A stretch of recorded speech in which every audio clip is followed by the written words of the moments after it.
thank everyone in advance for putting up with me for a little bit. And just want to spend some time talking about our cables, connectors, some special applications, some things to look out for. And please, anybody's got any questions, please speak up. Definitely, feedback is a good thing. We have a lot of tools here, connectors, tools, cables. I figure, at the end, we go out, because I know some of you guys probably use the tools and connectors and are very proficient, and others maybe haven't had the opportunity at all. So we're here as long as anybody wants us to be here with the tools and cables and connectors. Just what we're looking to cover this afternoon is coaxial cable just in general, some things to consider when choosing the proper cable for an application, connectors, tools, and weather sealing products. Some of the things we see in the field, things, mistakes people make that affect the overall performance of the system. Some things that, easy to overlook, but some things we've done in the lab, and it's kind of nice to see how, if you do such and such, what is the impact. Low pin products, we're seeing, there's a lot of requirements for these with the carriers, the macro sites, and DAS, indoor DAS, outdoor DAS systems. A lot of the carriers are requiring passive intermod. And some special unique applications, and some of our test products. So coaxial cable, LMR cable, pretty well known for that on the commercial side of the business. We have lots of other cables. But the LMR cable is primarily what we sell through distribution. And it was developed, it's over 25 years ago now, to really meet a hole between the corrugated products that were stiff, costly to terminate in terms of tools and connectors, and the RG cables that were out there for quite a while. The RG cable is really not designed as an outdoor cable. They're primarily like PVC jackets. They don't have the greatest shielding effect. It's maybe a round wire braid or two round wire braids. Most of them are solid polyethylene dielectrics, or solid PTFE dielectrics, but they're solid dielectrics. So their velocity of propagation doesn't play well with insertion loss performance. So what we were looking to create was a product that was flexible, easy to terminate, very low loss, good UV resistance, kind of an all-around general purpose cable. And I think one of the things I should mention with the LMR product, instead of listing the things that the applications where it's a good choice, because there are many, there's some situations where the LMR product isn't the right choice. Passive intermod is one. Passive intermod is, you need very good electrical contact throughout the interconnect. You got to be concerned about ferrous metals, the plating, the body. You got to be concerned about tolerances of the connector. But it really comes down to almost good conductance throughout the interconnect. If there's any issue there, you're going to have a problem with passive intermod. It's going to create noise in your system. You're going to need greater power levels to overcome it. And the reason why the LMR product isn't a great product for passive intermod is because of the way the connector goes onto the outer conductor of the cable. You're not soldering to it. You're not clamping to it. The outer conductor is aluminum mylar, aluminum tape, just making a snug fit. It's an interference fit. So, if a passive intermod doesn't like that, as far as it's concerned, it's like parasitic capacitance, inductance, and it's just not a great product for passive intermod. Also for flexing. If you got a situation where you got continuous flexure, you're doing this all the time, you're going to work hard in that aluminum mylar, aluminum outer conductor, start micro-cracking it, and you're going to start seeing loss of performance. And the third situation would be phase with temperature. If you're concerned over a certain temperature range, say we have a phased radar system or something, we have multiple feeds into multiple elements, you don't want them to be the same exact electrical length. Because of the glue layers that we have in the LMR, they don't recover the same with temperature. So it's a phase-wise temperature requirement, passive intermod requirement, or a continuous flexing application. The LMR is probably not the right product, but we have products to cover all those other different applications.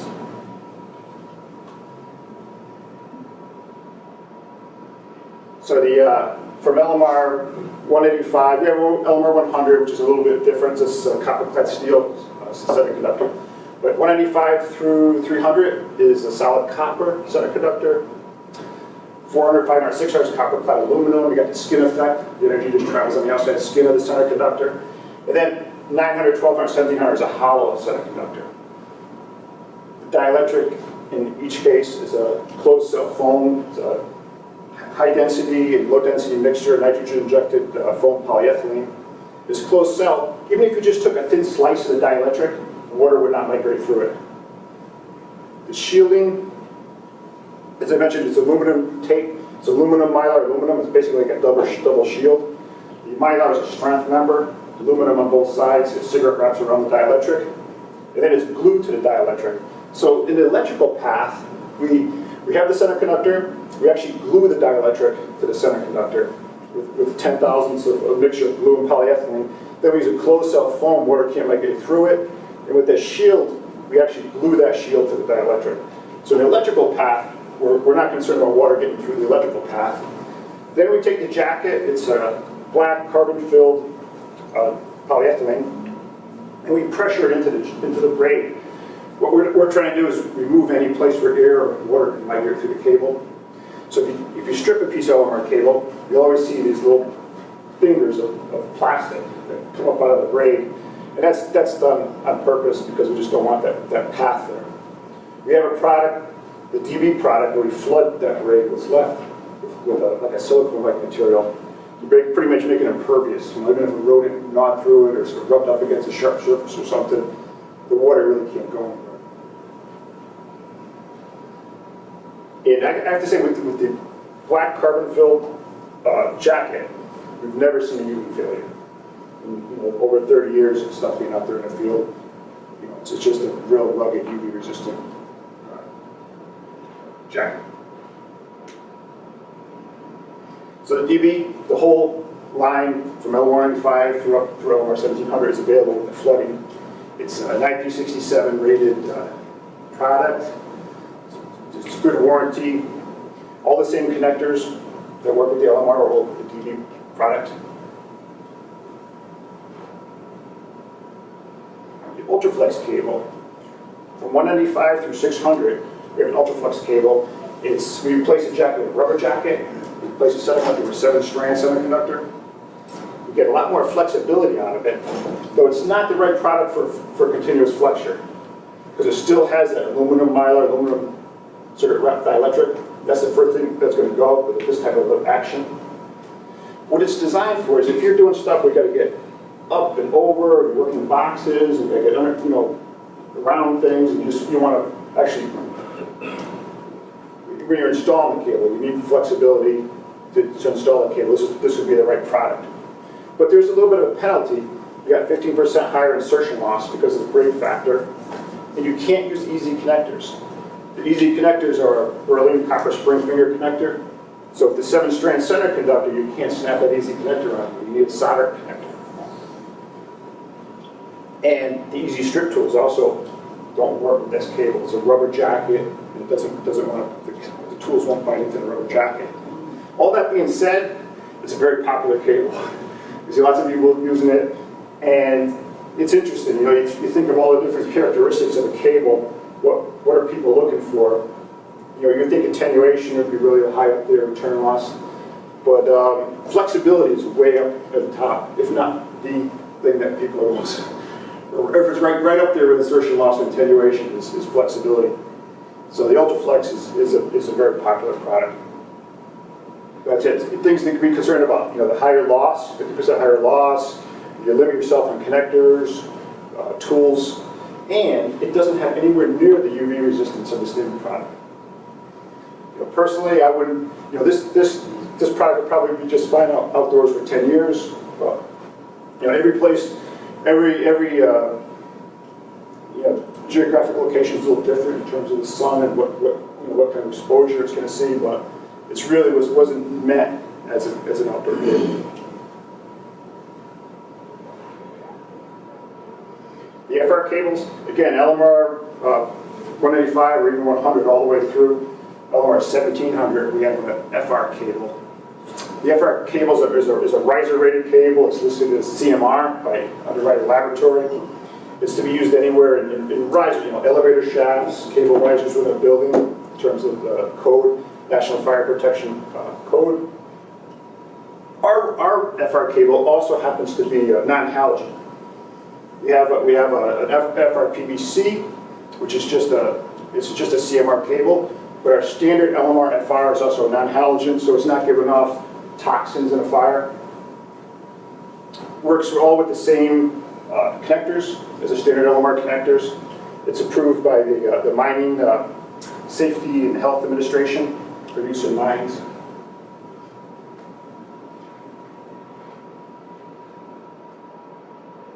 And our brand new LLPX cable, platinum cable. As some of you guys who work with the platinum cable, you might have noticed we just recently changed the jack on the platinum cable. A lot of benefits to the new cable. I have to say one of the drivers for it was, we constantly have the cable tested by the underwriter laboratory to meet the Steiner tunnel test. Steiner tunnel test is a measure of fire retardancy, needs to self-extinguish, but it's also a smoke test, how much smoke is generated from the jacket. It's a very difficult test. And a lot of times we're right on the border in terms of pass and fail. There's a couple times where they test some of our stuff and it's just slightly right over the line. So we wanted a safety factor. So we changed from more of a PVC-based jacket to a more of a fluoropolymer-based jacket. By changing that, we also got a lot of other advantages: higher temperature rating, greater abrasion resistance, greater power handling, ability to slide through a conduit or something a little bit better. We're just a more rugged product. The platinum cables, they have a tape PTFE dielectric. That's a cost driver. If any of you work with our product, sometimes you might be a little shocked by the price. That's what it is. But what it does is it gives you something that's very, very rugged, and you can do this with it, the 3/8 cable. Most of the platinum cables that are out there, the corrugated cables, use an air dielectric to meet that Steiner tunnel test. And the thing is with that is it just makes it a very fragile cable. You start to bend it until it just it goes, and then that's it. So I've always told people, if you've got a situation where you got to run platinum cable and the area is exposed and you can get at it and it's easy to get to and the long runs, I think I would use the competitor's product. This is a product that's meant to be bent, flexed, and rugged.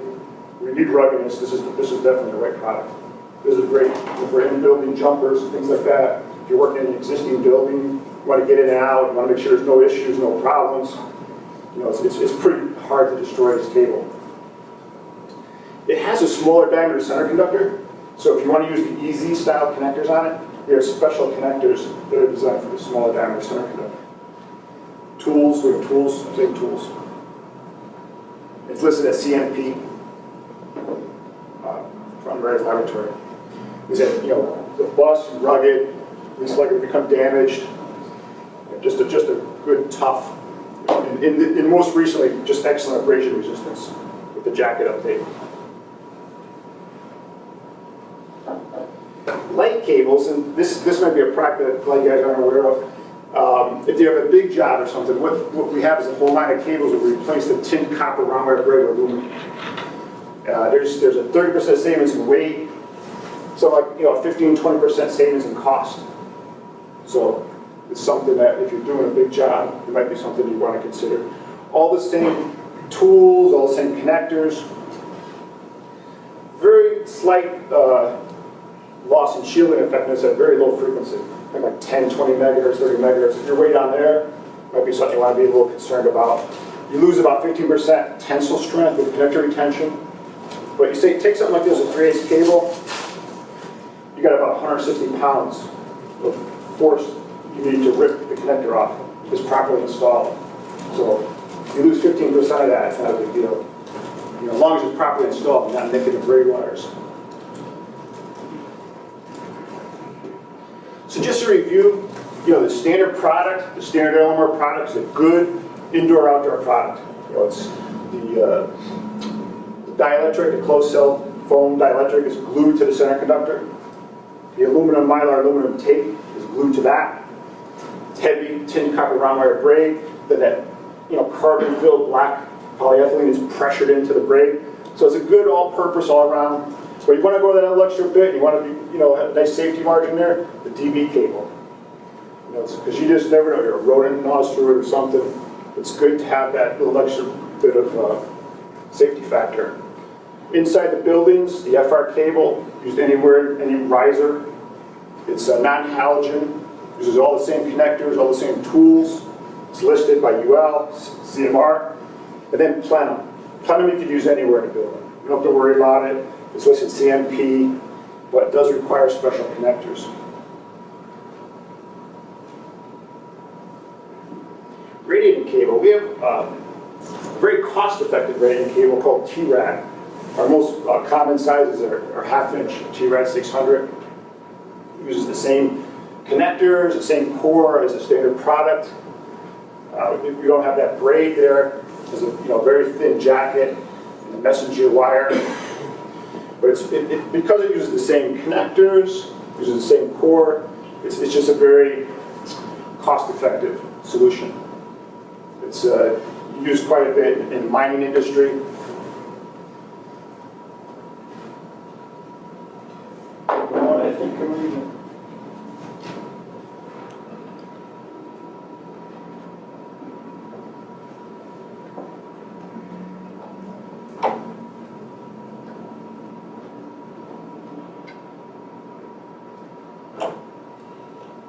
We're talking about the TRAD cable. I was looking to take advantage of this little quick demo here.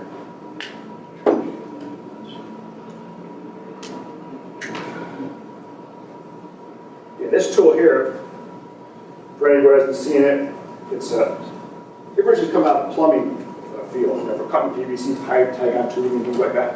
We have our own version.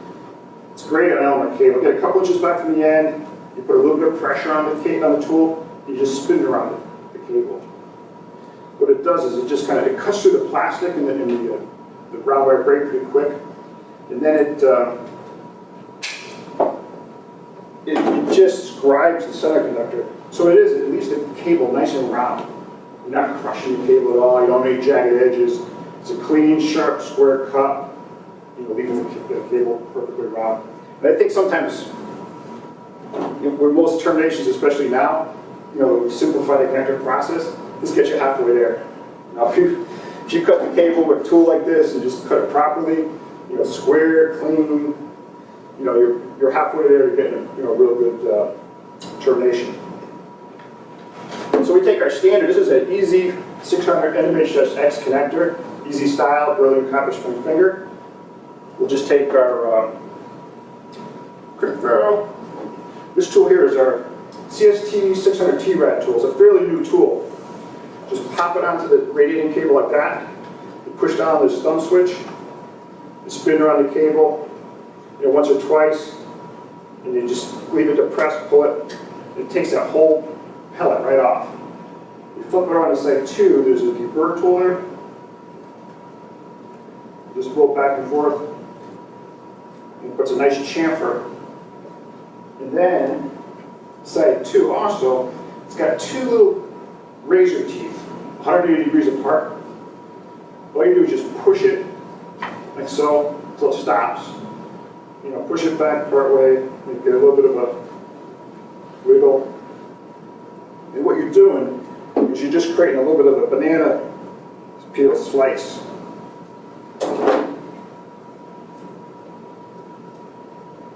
So now you slice the jacket into 2 pieces, like so. You just take the easy connector, get it started, slide it like so. You bring that ferrule home. That's the one thing different. We have a little thinner wall ferrule that goes with it. That you have to swap out the ferrule when you do this. But that's all it is. You just those 2 knives. Just slice the jacket 100 degrees apart. You wiggle it, you pop it on. If you have the right ferrule, you slide it up and you crimp it, and you're all done. So for a radiating cable, it's a pretty quick, efficient way to show you the product. We have a higher-end radiating cable, the NewTrack cable, and this is a lot of the major metro systems in the world: New York City, London, Moscow, St. Petersburg, Hong Kong. We have quite a bit of this, the NewTrack 1250 installed. And the real nice advantage of the NewTrack cable is the way it's designed, it doesn't need standoffs. If you look at a lot of the subway systems or radio cables installed, a lot of times you'll see a standoff, 6 to 10 inches off the wall. And it needs that in order to get to create the right field, the proper field. But with the NewTrack cable, the way it's designed, it doesn't. So it's quite a bit of labor savings in terms of installing a radio cable in a tunnel system. The radiating cables and our FR cables, LMR FR cables, are all, as I mentioned earlier, approved by the Mining Safety and Health Administration, and they're all labeled as such.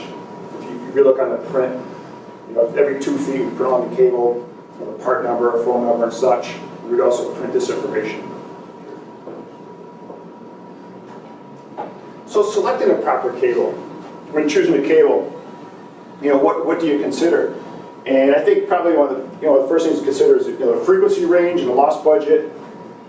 Sometimes from a physical core size, the cable, you got to stick to a certain diameter just to meet the frequency. Some constructions are designed for high frequency. And of course the loss budget, typically you want to use the smallest cable you can get away with to meet your loss budget in terms of cost, in terms of weight, in terms of connector availability, flexibility, associated hardware and things that go along with it. Another thing to consider is environmental conditions, such as, do you need a riser rating or plenum, but UV is going to be exposed to the sun, is moisture or water ingress a problem? So these are things that you might want to consider. And connector availability kind of ties back a little bit to what I was talking about the core size. Typically the smaller cables have more connector availability. As you get to some of the larger cable sizes, you don't have that connector availability. Also, with the larger cable sizes, in certain situations ourselves and our competitors, I think, probably think along the same lines, is we don't want to put a real small interface on a big cable. Because you have a stiff cable, like an SMA or QMA, or even a TNC or a BNC on a big 5/8 cable or 7/8 cable. It's just a kind of a problem waiting to happen. Somebody puts some side loading on it and you snap that interface. So a lot of there's just a lot more connector availability on the small cores. And then special requirements. We mentioned earlier about high flex, phase stability, chemical resistance. We see more of this type of stuff with, we're doing work with Caterpillar, John Deere, Komatsu, and things like that, where all these guys now have GPS antennas on blades and machines, dump trucks and shovels and things. They're concerned about transmission fluid and hydraulics and things like that. So in terms of frequency and loss budget, this is just a matrix that we have some slide rules I think that we passed out earlier, LMR slide rules. Yeah, this kind of a 2-shade of blue slide rule. Basically, that's the same information that's on your slide rule, just so you can see it all there all at once. You can slide it along to whatever, LMR 400 or 300, and look at what the attenuation is per 100 feet. But you can use this to find out, whereabouts, can I get away with a 1/4-inch cable, or, 195 like an RG58, LMR 195 size cable, or I need a 1/2-inch cable, or 5/8 cable. Just get you in the ballpark. Make a matrix like this. It's there on this card. If you go to our website, the online calculator is a more expensive version of this. You can plug in all kinds of cables. But like I said, this just in terms of core size. Because when it comes to loss, when it comes to attenuation, your core size is the driver. You can play with the dielectric a little bit, higher velocity dielectrics. You can use a little bit of shielding effectiveness. You can use a silver-plated center conductor. There's all these things you can do to tweak things, but really it's the core size. That's what's going to drive things. Most of the attenuation is going to be driven by the core size. So environmental conditions. Must the cable be fire retardant? Is there a halogen-free requirement? Plenums, RoHS and reach, things that come up quite a bit. UV resistance, maximum operating temperature. The LMR product is good to 85 degrees centigrade. We have what we call an FBT cable, which is good to 150 degrees centigrade. It follows along the lines of the LMR. It's an FBT 400, 600, 500, 300 type of thing. So it's quite a bit more expensive because it's all flow polymer. It's all high temperature plastics. Flexibility. So this is not performance with flexure. This is just flexibility, kind of like Ultraflex. You know, Ultraflex, even though Ultraflex is flexible, you know, if you have an application that's really going to be flexing the cable back and forth, that's really not what you want to be using. This is just flexibility for the initial install.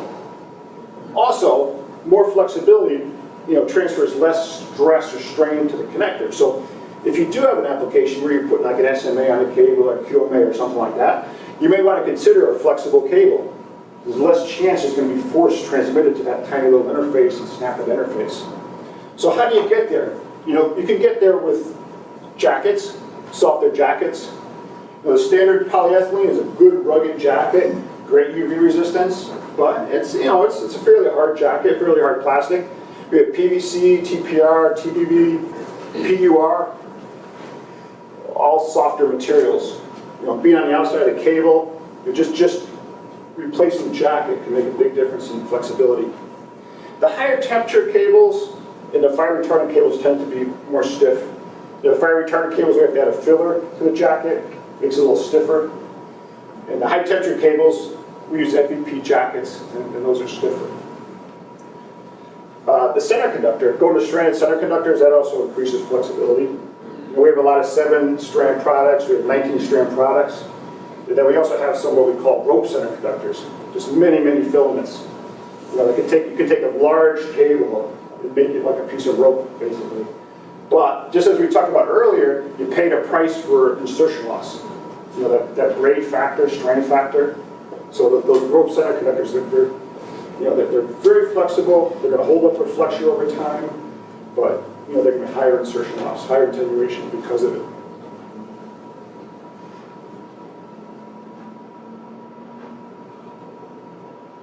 And performance with flexure. You know, so you got to be concerned maybe what kind of level of shielding is required. Some of the best high flexure cables don't use out-of-conductor tapes. They use just run wire braids, a single run wire braid. Even like old RG cables, like an RG223 or an RG214, 2 run wire braids. Those just do really well with flexure.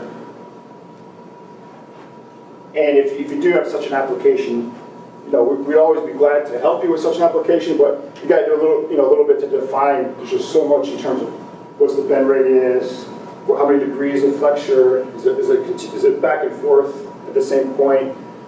But we have a lot of products that are designed to withstand quite a bit of flexure. Also, you know, we have a side of our business that's even a little larger than the commercial side of our business, the aerospace side of the business. And there are constantly wing flaps is what they primarily are concerned about. So there's a lot of things that we can take out of the other side of the business, you know, help us on our side of the business.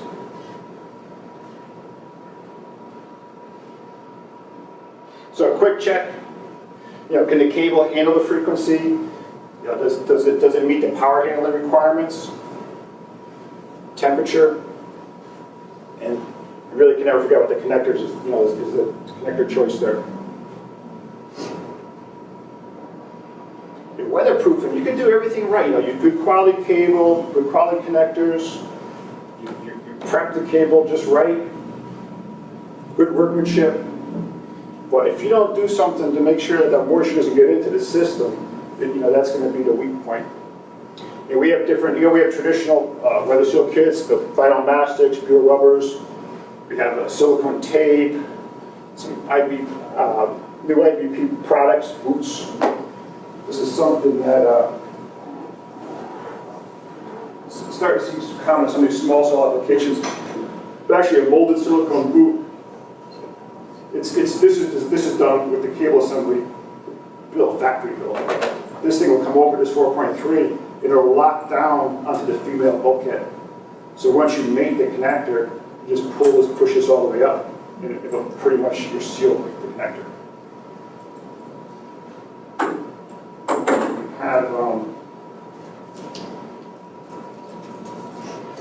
We have this very economical and very easy to use silicone tape.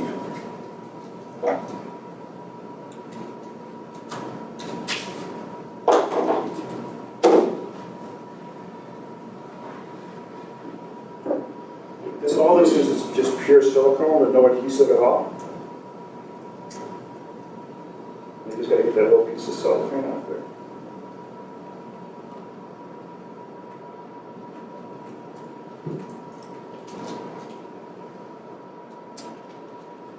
And all you have to do is you just, the first wrap, you don't want to pull on too tight until you get the overlap.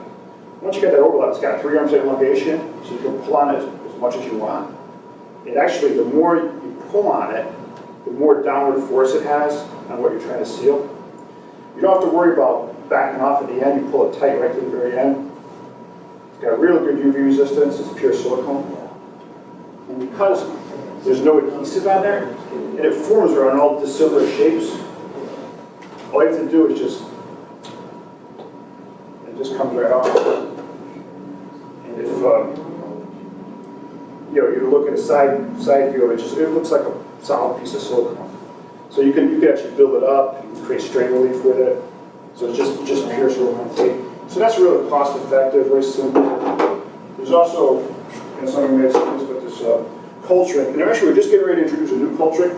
Right now this is our smallest cold shrink, our 4060T. It's designed to close down to LMR 400. Within a couple of months we'll have another one that closes down to LMR 200. You can slide it over like type N once the cable's already terminated. But this is a string here, a polythin string. You just pull it. You can see how that closes down like that. So if you want something that's really foolproof in the field, something like this, it certainly costs more than something like this. But this is a real foolproof solution. The one thing I want to say, probably self-evident, but you wouldn't want to use this over anything sharp. If you had a ground kit, a sharp edge or a screw or something, this wouldn't be the right product. You'll probably want to use a butyl rubber, and then like some PVC tape, or a butyl rubber and then this over it.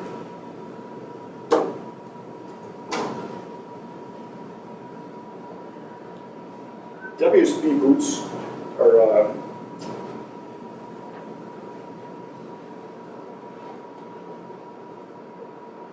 just something that we've come up pretty recently to replace if you work with our connectors. Every one of our connectors you see comes with a 3-to-1 shrink boot, adhesive wide atom shrink boot, heat shrink, and you shrink that down. And it's in the last, we're still in the process of updating some of them, but for the past 4 or 5 years, we started seeing a lot of these connectors where they got ribs in the back. That's done to help with weather sealing. Whether you're using an atom boot, a shrink boot, actually the glue melts around those ribs and helps. It's proven. We tested on IP67. It helps quite a bit. But with these boots, we actually have ribs inside the boots, so these boots come right up and snap right onto the back of the connector. They lock on and they create a weather seal. So we'll do a demo in just a few minutes, but it's got to the point where putting a connector on is pretty simple, very consistent, very easy. It got to the point where, dragging a heat gun with you, a butane or power cord or something, it's kind of like the biggest hassle in the whole process. So we felt we had to do something, so that's why we introduced these boots. We now have boots for the 195, 200, 240, 400, and 600. And some of you, if you're using like the end males for 400 and 240, you may see in the next couple of months, you probably, by random luck, you'll get some of these boots in the bags, because we got a promotion going. We made 20,000 of these parts. We added the boot in addition to the atom boot, 10,000 of the 240. So we're just putting them out there in the stream because we want people to there's a little, when you get it, it's like a little prize, it's a promotion, WP promotion, there's a little instruction in the boot. And, we're hoping people are going to try it and say, wow, this is great, and, I need more of these. So we sell them in bags of 10 and 100, and just makes life easy, gives it a little professional look. Provides some real strain relief too. So the way it's designed. The X-series connectors,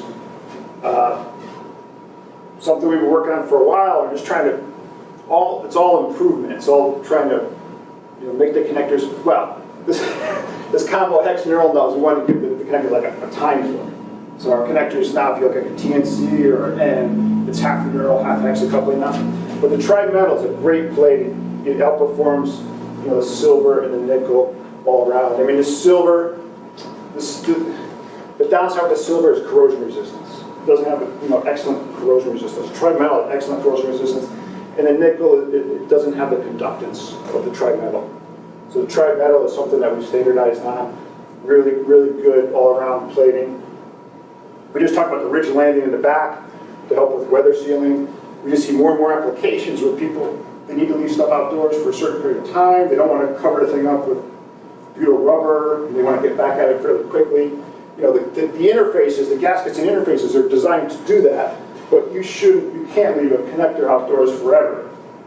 Even though these are plated, the acid rain, everything else that's out there, eventually it's going to start to get to the base material, attack the base material. But if you got some application that's out there for, short periods of time, as long as the back end is properly sealed and you torque the coupling up properly so you engage that gasket, you should be fine. We chamfered the entry hole for the cable because we want a nice snug fit between the connector and the cable. So we got a little chamfer there, so when you first put the connector onto the cable, it actually feels pretty tight right away. That's by design. And most recently, you no longer need to trim the braid wires.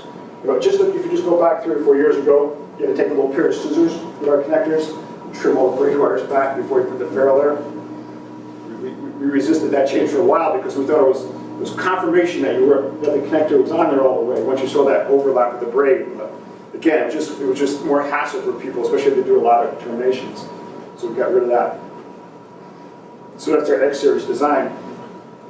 And by doing that, we kind of tied the look. Like those are some ends for some different cables, and they all look the same. We've unified the sales drawings in terms of environmental, materials, electrical, mechanical, all the same format, using all the same units, which hopefully is helpful. Instructions with all the connectors. We have Viswar plots available for all our connectors. We have everything to 6 gigahertz. We're now testing everything to 8 gigahertz. But what we do is we take a 1 meter cable and we terminate it with the same connector on both ends. We build 2 of those and we sweep them to 6 gigahertz, like I said, now 8 gigahertz. And we have these on file. And in this case, you got like about a 1.18 to 1 VSWR to 6 gigahertz. So this is something, we take a lot of pride in the VSWR performance of the connectors. There's a lot of connectors that are out there, you look at them, it's a type N connector. You just don't know. And it's, but there could be quite a bit of difference just in the way the compensation is done internally. I know you guys can't see this, but just to let you know it exists, it's in the catalog. It's just that part number key. And we have these long part numbers, TC-240, -NF, -BH, -X or whatever. So in the catalog there's a key that explains the most recent catalog what that is. So it's just the termination process.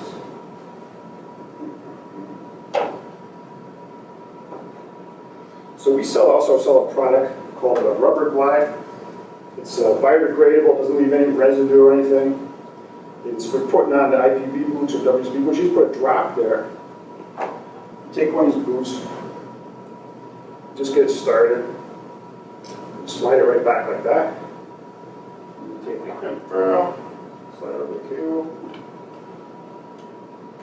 Then you take your CST 400 tool, pop it on the side 1 there. You push down this thumb switch, and you spin it. Once that thing bottoms out, you check your spinner tube, keep it depressed. It takes that whole pellet right off. You flip it on side 2, just like with the T-rad tool, you deburr, put a nice chamfer on it, and make sure it's set for crimp. It's like an old-fashioned pencil sharpener. You just spin it until you'll feel it spin freely, just like that. And it's just like it was prepped on like a high-end Sluniger or something like that. It's not nipping the braid wire, it's nipping everything together. Take your connector, you just take your braid wires, just fold them back. You don't need to comb them out or anything. Like I mentioned, the connector has a chamfer in it, but just get it started, and already, the connector's on there. You know, it's hardly on a cable, so it's almost like a little bit of interference fit by design. You just, you kind of push it and turn it, and then, you go right up against that jacket there. That's on there all the way. Those brilliant copper spring fingers are right up on the center conductor. Now, we talk about no braid trim. You take the ferrule, you bring that up. The braid wires are right where you want them to be. I know this would be difficult to see feedback, but there's no need to trim anything. The braid wires end up right where they have to be. So you take a 429 hex in this case, which is 400. We have standalone, pretty much standalone crimps. We have a CTU, which is a more involved with replaceable dies. A couple different options for crimping. But you want to crimp just once, right at the very back of the connector. And we're going to see what, in just a few minutes, we're going to go through some slides and we're going to show what happens when you don't do this. But this is probably one of the most common things we see customers do mistakenly. Is, we want the jacket to overlap the ferrule. It gives it a little strength. We don't want that to be a fold-over point. But the thing is, some people see that, and they just take the crimp tool and they say, you know what, one crimp's good, two crimps are better. And they move the tool back and they crimp it again. And when you crimp it again, the jacket's in, now you crush a jacket, the jacket crushes the foam, moves the outer conductor, it changes the impedance. So you get reflected signal. So maybe instead of a 1.2 to 1 to 6 gigahertz, you end up with like a 1.5 to 1 or something like that, a 1.6 to 1, just by moving that tool back and crimping it again. So now this stuff, it dries really quick, this rubber slide. So put one more drop here, and you might be able to hear this actually engage with this as I slide it up. That locked on to the, just pass it on there. And, if you give it a minute to dry, it's almost impossible to get it off. Does that work on female connectors as well? Yeah. We're not 100% on all the connectors yet in terms of upgrading them to WSP compatibility, but I say we're over 85%. Yeah, so most of our connectors now are compatible with those, and give us, I don't know, another 6 or 9 months, and we'll be there 100%. What was that grease called again? Oh, it's called rubber slide. It's in the catalog, it's on the price list. I think it's like $5 for this tube. You think about it, it might be, you think it might be a lot of money, whatever it is, but this, as long as you don't lose it, it's good for like 6 months or whatever. I mean, you can get, I just need a little drop. That helps us to slide up and down easier. Yeah, just take one drop and that'll do it. But it dries within minutes, so it's, you gotta use it twice. You actually just pass these around, I should have done that. Yeah, it gives you an idea of some of the cable constructions, and we talked about the cores and the tapes and stuff.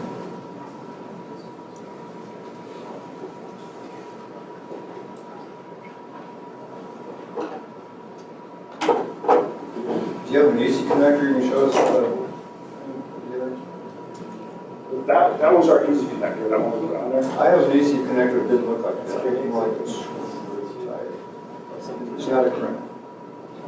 Is there a Clamp connector? now? It's I don't have, we do have some easy clamp connectors. Yeah, I don't have one. Well, you know what? I mean, this is kind of, the next one I was going to show is this LMR 900. And this is a clamp, it's an easy It's clamp. like that. Yeah, this is our 5/8 cable. That's not fair. And again, I know I'm biased, but for 5/8 cable, you can't beat this stuff because the other 5/8 cables that are out there, and actually, there's not really, they've kind of discontinued the corrugated guy that 5/8. It's like you almost jump from half inch to 7/8 now. It's not a 5/8. This is a 5/8 cable, 2 5/8 cable. This is the lowest loss, most flexible cable you're going to find if you're looking at 500 gigahertz. You can't. This cable cuts off at 6.9 gigahertz. This cable, you can do this with, the 5/8 cable. You can't do that with the corrugated cables. And it's so simple to turn. We demonstrated this tool on the 3/8 cable. Yeah, that's not a lot of challenge, for the tool. This cable here, this 5/8 cable, just get a couple inches back, and you just, a little pressure, not too much, and just pop that right off. So, This is already a clean cut, but you cut this cable square, clean, kept it round. Again, like I said, you're kind of halfway there at that point. And it's a pretty good hefty cable. All you do to prep this here,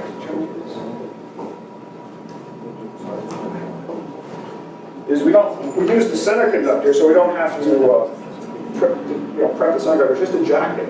You get this tool here, again, just like an old-fashioned pencil sharpener. You just spin it until it spins freely, like that, and that's all. This cable here, this larger cable, either comes as a riser-rated jacket or a DB. That's some of the ways we sell it. If it's outdoors, you figure, you're making an investment in the cable, you flood the braid, and if it's indoors, it's riser. And of course, we have a platinum version as well. We have the back end, it's got an O-ring built into it. Just place it over the cable, got it, square to the cable. You push it and turn it, and you just got it right up over the jacket. Just like that. At that point, all you have to do is just run your finger around it and push those braid wires back a little bit. You don't have to get too fancy or anything, because the way the front end is designed is a sharp edge there. It's going to, once it orientates on the center pin, that sharp edge is going to find its way between the outer conductor and the braid wires. So you just get this started, and just push it, and then you just take 2 1.25-inch wrenches. We sell little short wrenches, flat wrenches, but that just can't tighten. But that's on there now. And for whatever reason, if you wanted to take that off, you could take it off and reuse it. And all the LMR 900 connectors, the back end is the same, that backing up. So if you want to take the front end off and replace the end male with a female or 7/16 DIN, you could do that.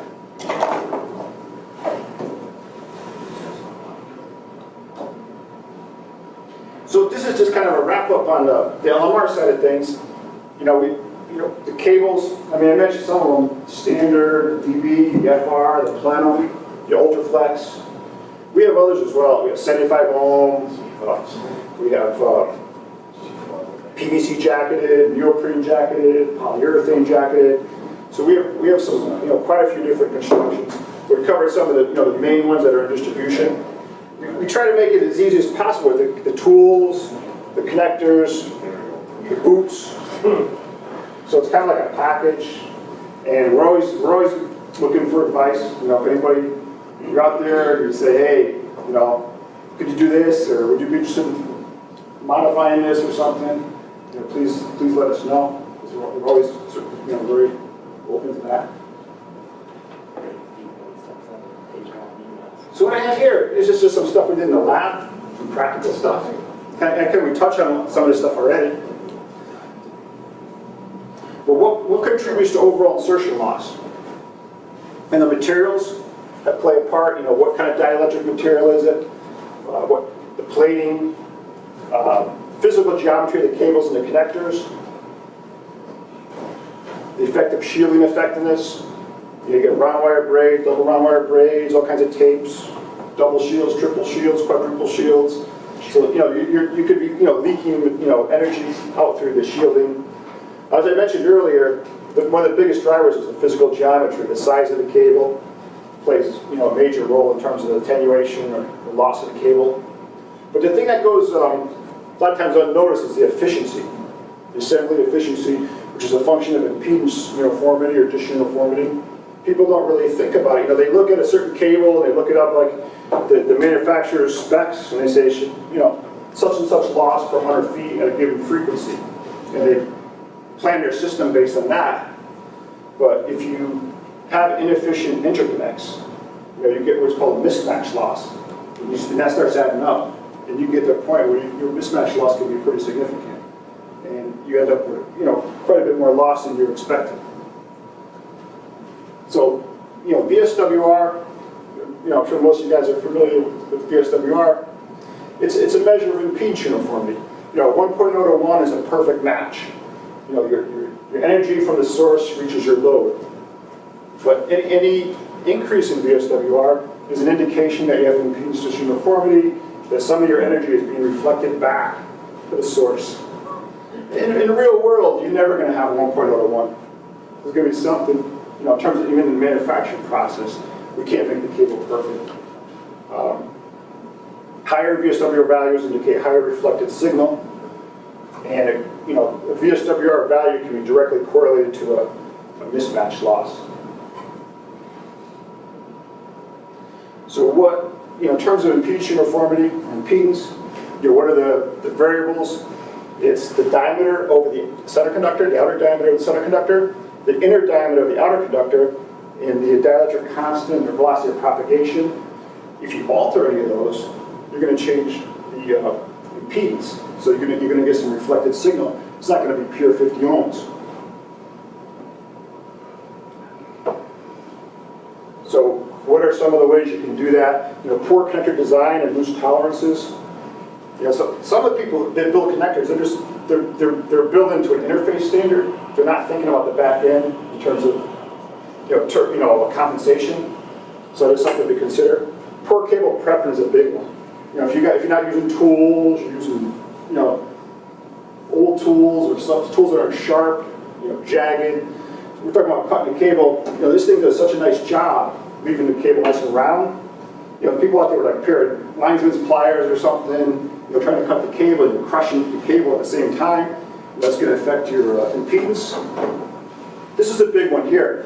If you're using solder pins, overheating the core.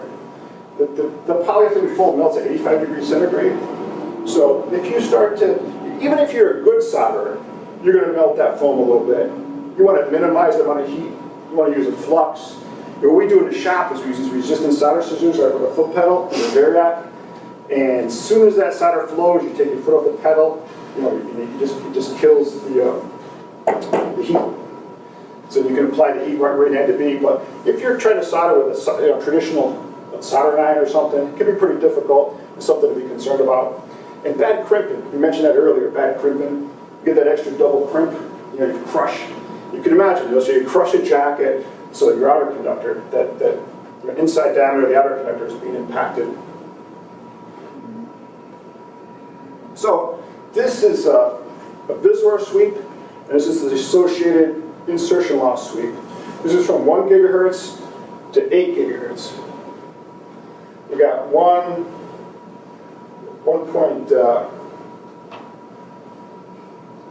1.1, 1.3, 1.4, 1.5.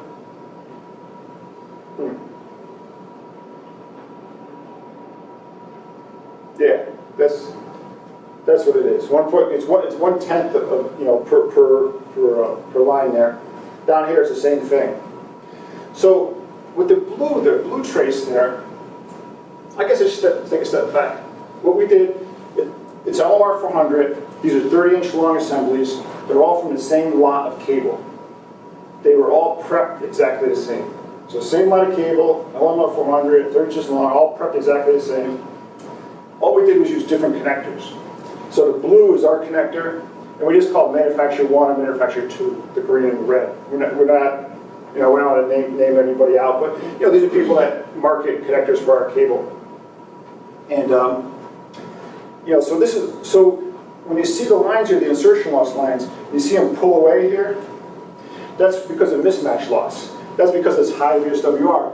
So, the red here with the real high VSWR, that's with the real high insertion loss here. And this green here, you see that fairly high insertion loss here.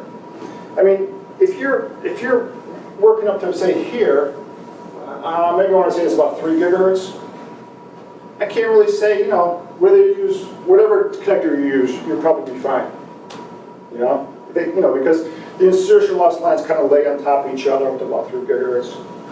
Even though you see higher VSWR here, it's not to the magnitude that it's really causing you a problem. But you do get to a point if you're up, 5.8 gigahertz or higher, where it's really significant. So here you have, say right here, you have 1, 2, 3, 4, 0.4 versus almost like 0.7. It's almost a 2 to 1 in terms of your insertion loss.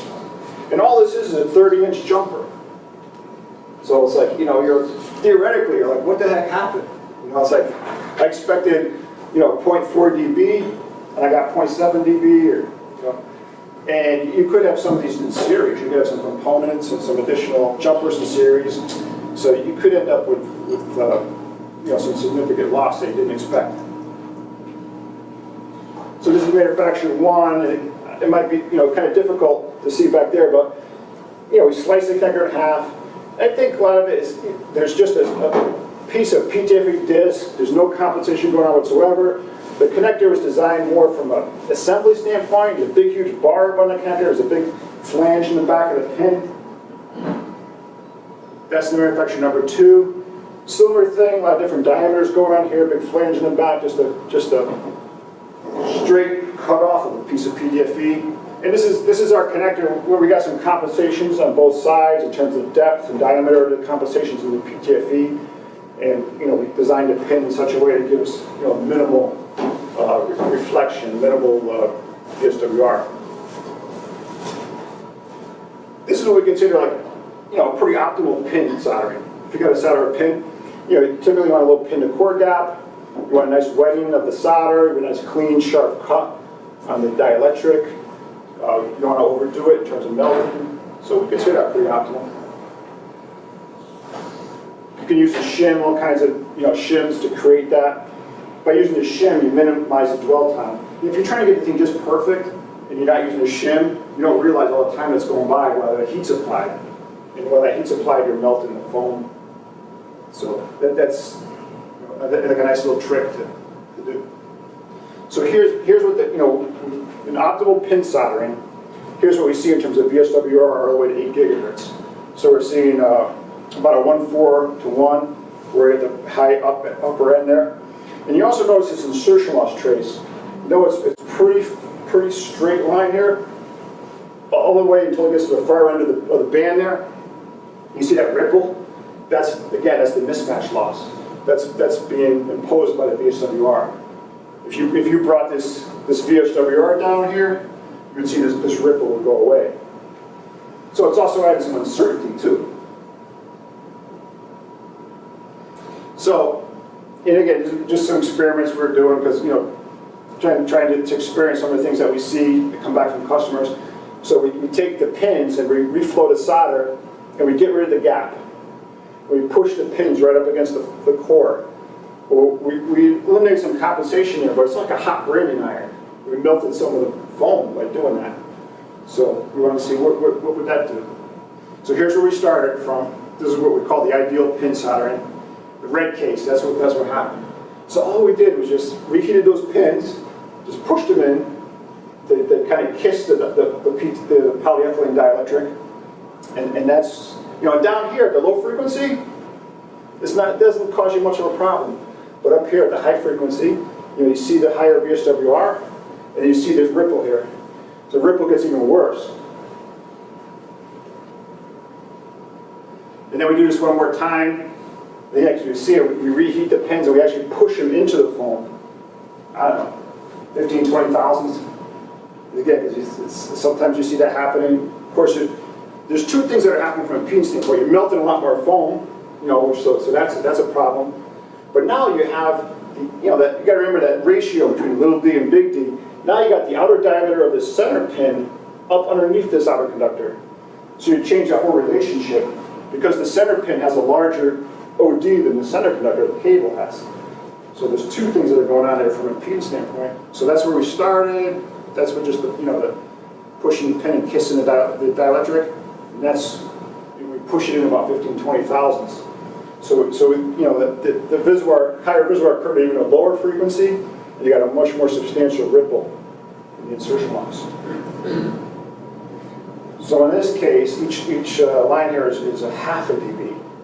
So we got that ripple is about 0.2 or more of a dB ripple just by that pin, where that how that pin is placed. This is what we consider an ideal crimp. It's crimped just once right behind the connector body. You don't want to crimp this. And we're kind of just continuing on with the same experiment. So here's where we stand. Because our pins are already in place. And then we got what we consider a bad crimp. Where we, in this case, just just push the ferrule back a little bit, braids are hanging out, a little sloppy, tool's not quite right behind the connector, so we're maybe pinching a little bit of jacket. So that's what a good crimp, that's what a bad crimp. So what we did is we created a suck out. And probably we couldn't recreate it if you tried, but what a suck out is, it's an indication of a poor outer conductor contact. So what we did is by pinching that jacket, we pulled the outer conductor of the cable away from the inside of the connector. So we didn't have the contact that we wanted there.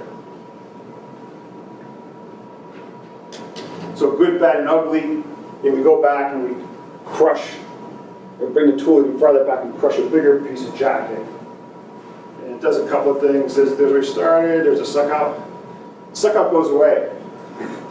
I think you move the tool back and somehow that piece of core actually kind of expanded again a little bit, made some contact.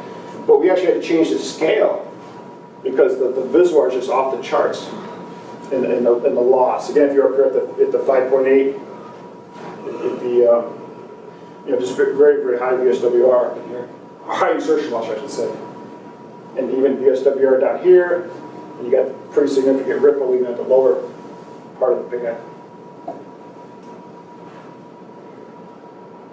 So this is kind of a wrap up from where we started to where we ended. So it's all LMR 400, our cable. It's all from the same lot. We prepped it all exactly the same. In this case, we're just talking about our connectors. We're forgetting about that manufacturer 1, manufacturer 2. Just comparing our connectors, our cable. The blue is what you can have for VSWR. The blue, here's the blue insertion loss associated with it. Just make a few mistakes. You could end up with much higher VSWR, in terms of the pin soldering, primarily, and the ferrule, the crimping. The crimping, how you crimp the ferrule, and how you solder the pin. You can go from something like this to something like that. In terms of the pin soldering, it's another reason to use these Z-style connectors, because you cut a lot of variables out of the process. You don't have to worry about pin to core gap. You don't have to worry about melting the foam. There's also other things you have to worry about, excess solder. That's another thing. When you solder the pin, it's not just melting the foam you got to worry about, but you got to worry about if you have any little solder residue, like a little belly of solder or something that's on the bottom of the pin, that's going to change your impedance. You're no longer going to have a perfect 50 ohms there anymore. So there's little things like that to consider. This is a cutaway of easy stock connector. We can see some of the fingers that are there. Solder pin, just spring finger. So terminated with easy connector and hand stripped. Spring finger versus solder pin. So we have kind of like sister connectors, easy, TC. They're pretty much designed the same. But it just shows you, try to take the most care, but with the solder pin at the very high frequency, we have a little higher VSWR. Because no matter how careful you are, you're going to melt the foam a little bit. You can't really, it's hard to get away from that with the solder pin. Right angle connectors. If anybody's soldering right angle connectors onto cable, and if you're using Ultraflex with 7 strand, you pretty much have to if you're going to use a right angle. You're going to be really concerned about the arm pin. Here's your pin. Here's your center connector of your cable. This area right here. That's where the solder forms. That's where it flows. If you're looking down through this cap, the solder cap, you really can't see that. And just again with the impedance, think about if you form that solder in an arm pit, you're changing the impedance. You're going to have a lower impedance than 50 ohms. So that's something to be concerned about. Sometimes you're soldering at a right angle, and it's flowing nice, the solder's flowing nice, you just keep feeding solder in there. It's good. It'll keep taking it as long as you feed it in there. It's just going to keep forming underneath that armpit. So you just want to apply enough solder to get a good mechanical joint, things flow properly. Some other practical considerations. Minimum bend radius, side loading, weatherproofing, proper support overhead runs, surface runs. I think we got a couple of slides here for somebody else's cable there, but you got to be concerned about minimum bend radiuses. The thing is, like with this here, 1 inch minimum bend radius, LMR, about 400. Or is it even 3/4 of an inch? I should know that.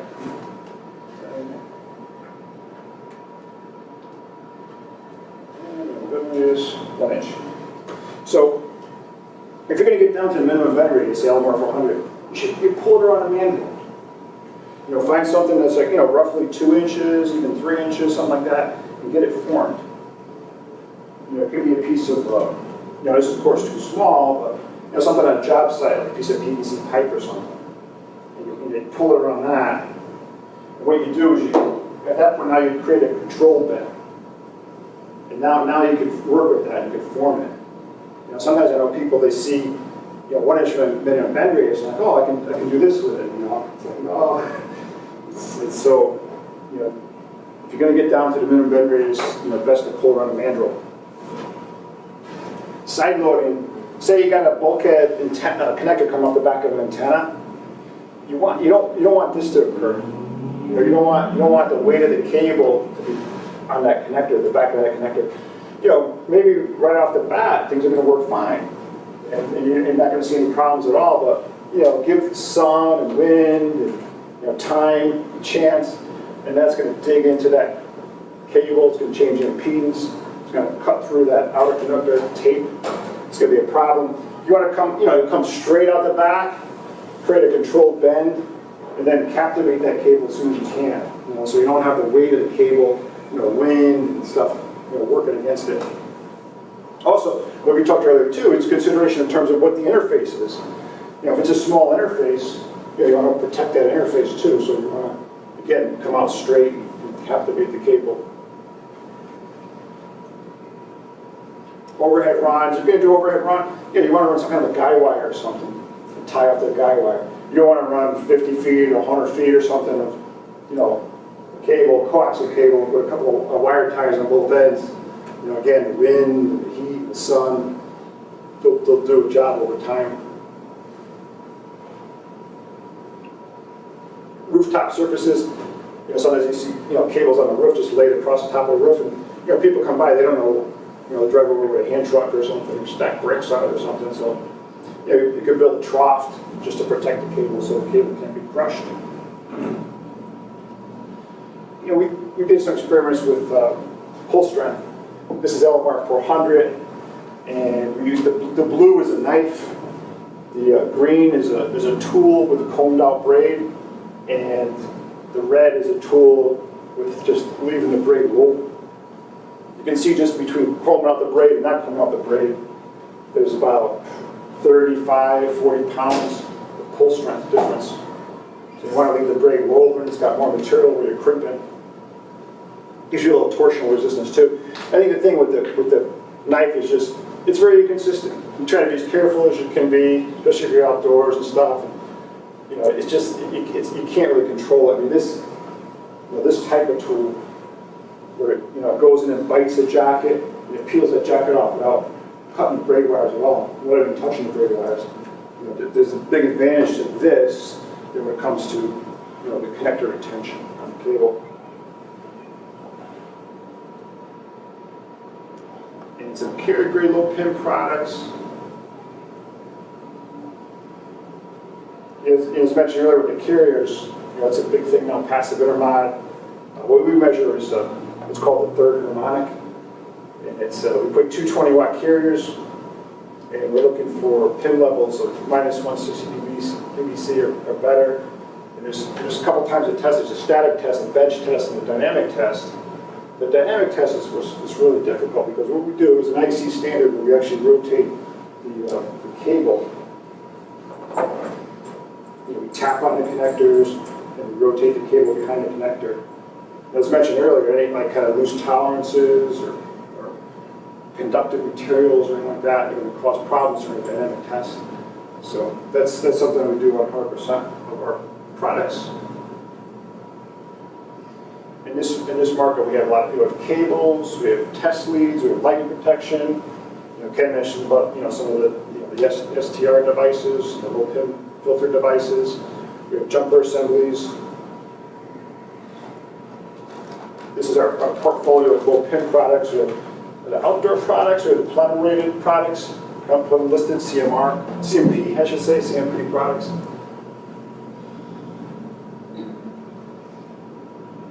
This is all the plenum stuff, the IDAS stuff. The SPP is based on like a superflex design, like the FSJ type construction.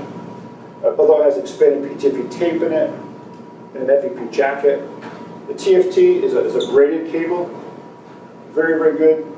Some people think that braided cable can't be good for low pin, but these are excellent. This actually is a TFT here, a black jacketed TFT. Typically, passive intermod doesn't go in the same sentence as flexible. Mostly low pin stuff is like rigid, corrugated, semi-rigid. You can do this with the TFT and get that really low pin performance. All our SPP, SPO products, we have a molded boot. This looks very similar to the boot we were just looking at with the LMR connectors, but this is actually molded out of the factory. Most of these products, 95% of them we sell in this factory-made jumpers. We run them through a special termination process with induction soldering. We mold these boots out here to secure the interface between the connector and the cable, protect it from any side loading. Yeah, TFT, you can get a feel for just how flexible it is. And what we do to all these cables, every single cable we make, we'll print the data on there, a smart number, in terms of describes the nomenclature of the cable. We'll put the passive intermod value, the VSWR, and the insertion loss value. That's for that exact cable assembly. And the passive intermod value is the worst case dynamic value. During that dynamic test, the worst value, that's what goes on the cable. Outdoor cables, the SPO, SPF, these are FSJ type products. TCOM is a braided, flexible product. This is a extruded aluminum tube, thin wall aluminum tube, almost like a conformable product.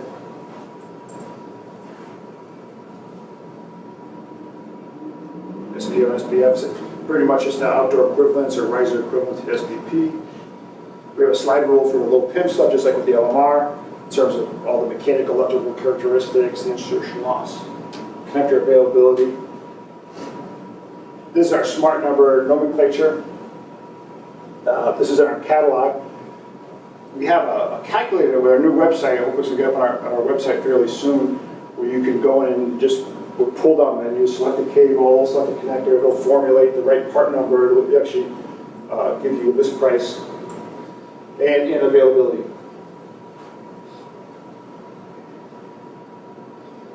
4.3 interface. I don't know if anybody here has seen a 4.3 interface or started looking with it at all. It's come out fairly recently on a telecom with the carriers. It's a low pin connector. It's bigger and heftier than Type N. It's smaller than 7/16 DIN. Very good pin performance. It gets it because it uses a spring female contact instead of relying on the torque on the coupling now. Very field install connectors for the low pin cables and TFT cables. Blue and white in terms of TFT. We actually have black too, so we've got to update the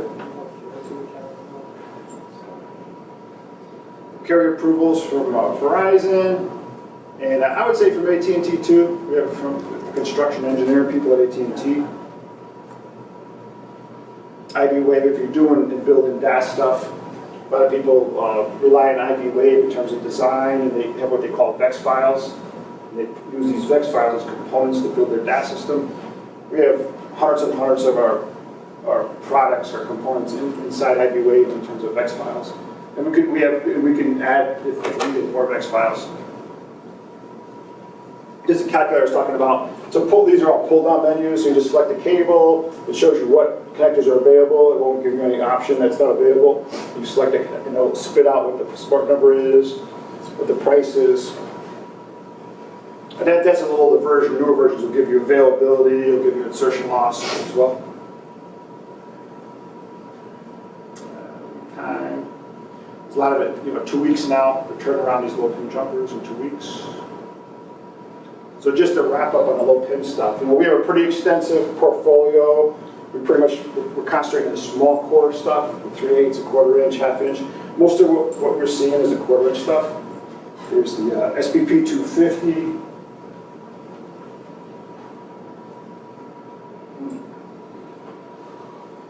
250, and it's like an FSJ 1 type of product, quarter inch. And then there's this T-Flex, TFT products, which are roughly the same in terms of insertion lines, but they're just, like I said, super flexible. So a lot of these types of installations, these type of applications, space, flexibility is crucial. Trying to get a lot into small boxes, small cell stuff. You see some stuff like in city environments, these little totem poles or antennas on a lamp pole or something like that, a little box underneath it. In some of those cases, those boxes have radios from AT&T, Verizon, T-Mobile, Sprint, all in a little box. Lots and lots of cables. So that's where a lot of this type of stuff is going. We put the data right on the cable assembly. We put a smart member in the cable assembly. A real quick turnaround on this stuff. So this is just a couple of unique applications that I thought you might be interested in. Field deployable antennas or COWs. We did a lot of stuff with Nextel, with the races, where these have to go to every race. There's 4 trailers and they have to deploy quickly and take down. This was Sprint. This is what's called a cold cell site on light truck. This for more like emergency, like hurricanes and things like that. They got to fill in for down sites. In this case, we used a flat woven TCOM 600, made like a ribbon cable out of it, so it minimized the strain on the cable during flexing. And we really didn't talk about TCOM, but what TCOM is, it's basically a TCOM 600. So it's basically like the LMR 600 core, but instead of putting aluminum mylar, aluminum cigarette wrap outer conductor, we put a silver-plated copper flat braid, then a helical wrap. So the outer conductor was like, you can flex the outer conductor. It's meant to flex, it's like a braided outer conductor. And then the bundled LMR 400, I think we got a slide coming up on that, but it was actually something like this. This is 9 runs of LMR 400. We run out a planetary cable, put a certain lay length into it, then we put an outer polyethylene jacket on it. Each cable, every 6 inches, is labeled. Cable 1, cable 2, cable 3. We built special end caps, weather seal end caps. What we did for Sprint here, we did the exact same thing, but we did it with Ultraflex. So we put the Ultraflex cables, and then we put a rubber tracking on the outside. So it was the same exact size cable, and they were able, what they had on this truck was like a box, fairly small box. And they wanted to be able to just one person bring that thing down and just neatly coil the cable into the box. Ideally, we would have seemed like to see a spool, done that way, but they already had the truck design, and it worked out well. So TCOM here, so the TCOM, what is the application required? Rugged low loss cables, flexibility, perform well with flexure. Like I said, these aren't necessarily the same things. You can have a flexible cable that's not really designed to flex a lot, but you need both of these in this type of application. Relatively high frequency performance and chemical abrasion resistance on some of these trucks and vehicles. Minimum bend radius, ability to withstand repeated bending, passive intermod in some cases, like crush resistance.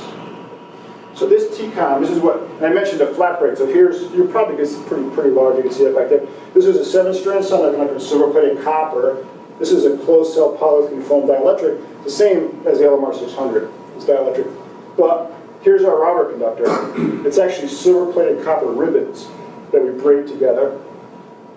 Then we take an aluminum mylar, aluminum tape, we helically wrap that over the ribbons, just to manage that. So when that cable is being flexed, those ribbons can't go anywhere.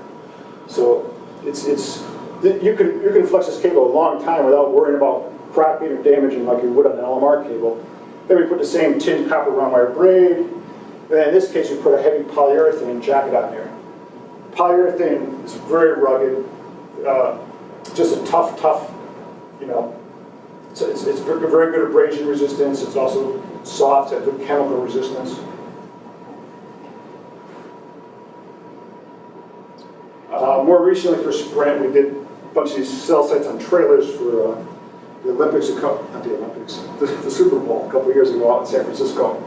We did 48 of these, maybe 24 to cows, these cow sites. We're using TCOM 600, clamp style connectors. This had to be low pin, low passive intermod. And the TCOM is a good low pin product because we're able to actually clamp onto the true outer conductor of the cable. Where I was saying really early when I first was speaking, The LMR is not a good passive intermittent product because the connector just snug fits over the tape. It doesn't actually clamp onto it or solder onto it. Where with the T-com, you could clamp onto it. This is something New York City subway line number 7. They're working to. It's experimental to make it autonomous, so there's no conductor. It's just run by computer. So I had these big RFID antennas in the station, on either end of the station, it'd be in the tracks. And then in the front of the train and back of the train, they have a big RFID antenna on the wheel carriage. And the way they designed it is they had to have an RF cable go from the wheel carriage to the carriage. So every time the train goes onto another track, it's flexing that cable. So it's flexing the cable and twisting the cable. So they started out, they picked a LMR 600 FR Ultraflex. And the cables will only last like less than a month. And they just snap, break. And it really wasn't the right product. We weren't aware that they even, because through distribution, they didn't ask us for any advice, and it was available to them, and so they thought that was the right product to be using. So we went down there, consulted with them, and this is kind of the movement of the. It's kind of ghosted here. Here's you're looking underneath the train. Well, like in one case, the cables like this. When it turns the other way, the cable's way up here like this.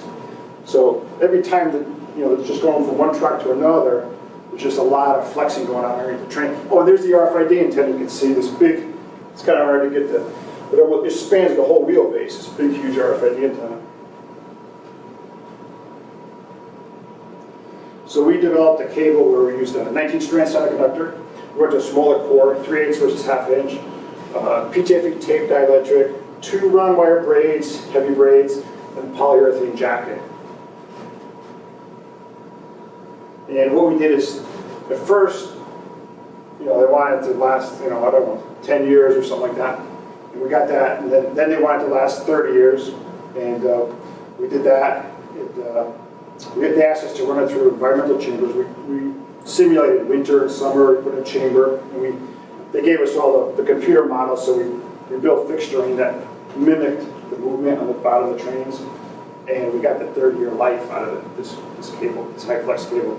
So if there is, high flex, we have products that are designed for high flex. This is lightning protection, something we're doing for Siemens Transportation. It's called Rail Fusion. It's all that they're replacing all the gates for the trains on the roads. So this is designed. The bracket there's 2 LTE lightning protection units in there. There's 2 Wi-Fi, I believe, and 1 GPS. So these, they're lightning protectors that are optimized for certain applications. Here's a continuous flexing application of something from India. And it was a forklift. It was a forklift with an RFID system on it. So again, it's a T-com 400 flexor. A flexor just indicates a shredded semiconductor.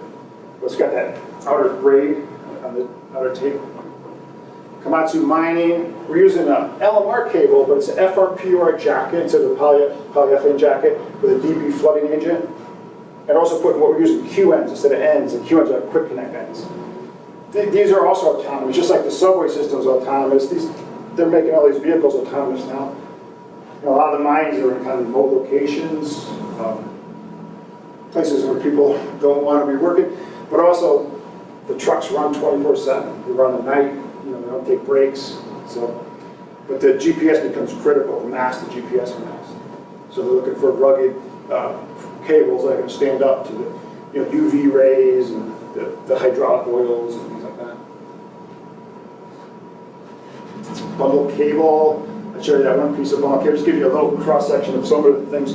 We've probably done a couple dozen different types of bundle cable for different applications. We built special tools and weather caps and those types of things for the cables. If you were using them on a tower site, less cable runs. Sometimes you co-locate with somebody. Basically charging it based on the landlord, based on the number of cable runs you have. Less cable runs. If you're at ground kits, much easier to ground.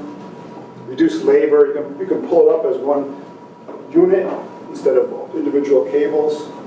We put a ripcord at the jacket, so you just take a little jacket up, you pull that ripcord back, so whatever, like a 3-foot breakout or something.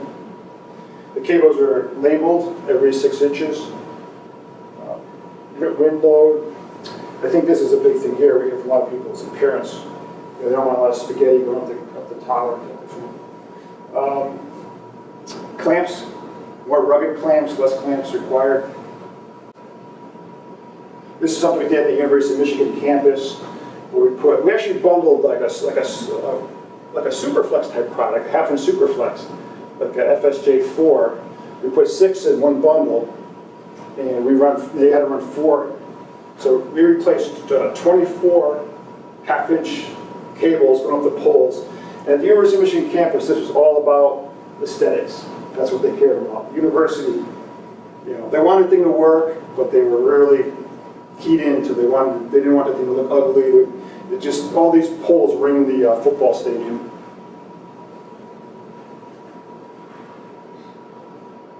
Test cables. We have lots and lots of, you know, ruggedized test cables for just about any application you could think of. And what our product manager has done with the test cable is taken the traditional weak point, which is that cable connector interface, transition. That's usually where the cable fails. Just like we were talking earlier about side loading. You know, you got the connector attached to something, you're moving the cable, you're testing something. You know, it's being work hardened right at the back of that connector. So what he's done is taken that solder area and protected it with a long tail and fed it out, and we use some different durometer boots, and that's kind of like the backbone of our Civiline product.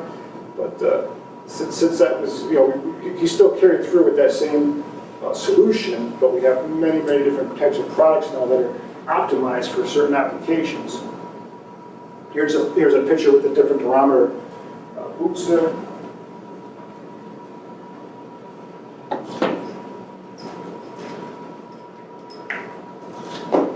So that's a standard Civiline product there. It's a triple shielded, solid PTFE, stainless steel, 18 gigahertz product. And we've heard people that had to replace or test these all the time and just basically, you know, switch or something like that, it just lasts and lasts. Civiline Tough Grip. In that case, what we basically did is take that product there, put it in stainless steel, torsion resistant, urethane jacketed armor. We also put like a tough grip on there. So, you know, it's bolted and molded on there, so you can actually grab, from an ergonomic standpoint, grab one end of the thing. You attach this piece to your say your sight master, your analyzer here. And you're trying to test like an antenna feeder or something like that. You can grip on this with your hand while you've got a wrench, you know, torque wrench or a wrench or something. You're not trying to, you don't have 2 wrenches working like this. You're putting strain on your test cable.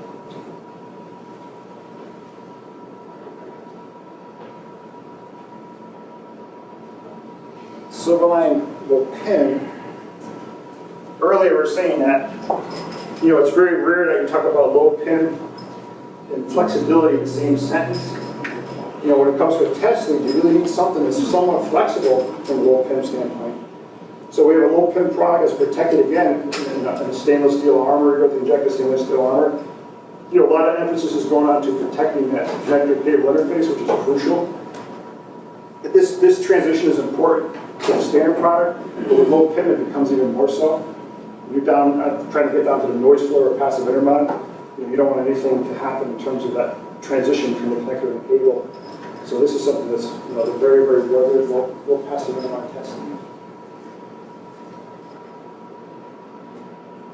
We have a little more economical version too. I don't have a sample with me, but the DAS low pin.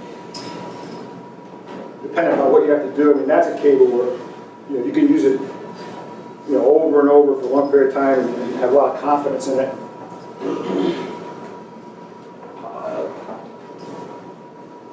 Test adapters. You know, we have a number of different tray sizes. You can pick what adapters you want. You know, go onto our site and pick what you want. You can load them up with whatever you like. In terms of, you know, the interfaces that are used on the telecom side, 760 band, 4.3, Type N, These are primarily what are in there. We have 45-degree adapters. So sometimes you're trying to get like a 10 feeder or something. It's a little difficult with a straight. So we got the 45.